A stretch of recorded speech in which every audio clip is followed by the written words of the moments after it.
আসসালামু আলাইকুম রহমতুল্লাহ বরকাতহু। তে বন্ধুগণ, আশা করি আল্লাহ পাকের রহমতে সকলেই সহি সালামত আছেন।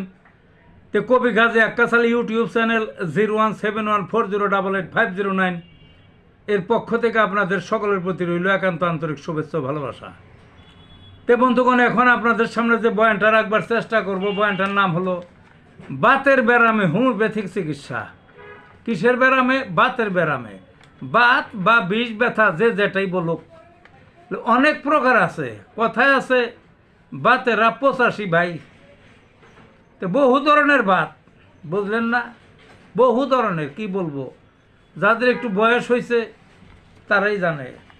এই বাত নিজের জীবন উৎপন্ন হয়, পূর্বপুরুষ থেকে প্রাপ্ত, বংশগত আছে, আরও ইত্যাদি নানানভাবেই বাতের সৃষ্টি হইতে পারে, বুঝলেন না? তে হোমিওপ্যাথিকে বাতের বড় বড় ওষুধ আছে নাম করা। বাতের বাপেরও ক্ষমতা নাই এই সমস্ত ওষুধ যদি ব্যবহার করা যায় লক্ষণ ভেদে।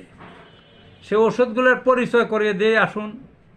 সে ওষুধগুলোর নাম হইল কোষ্টিকাম একটা ওষুধ, আর একটা হলো সালফার, রাস্টক্স, মেডু, ম্যাকফস। এই ওষুধগুলো সচরাচর ব্যবহার হয়। তারপরে কলসিকাম আছে, আরও বিভিন্ন ওষুধ আছে। তবে এই ওষুধগুলো মনে রাখলেই যথেষ্ট। একটু যে বাতি হোক, একটু লক্ষণ ভেদে এই ওষুধগুলো যদি ব্যবহার করা যায় যথেষ্ট, এগুলো খাওয়ার জন্যে। তো ভালো থাকুন বন্ধুগণ।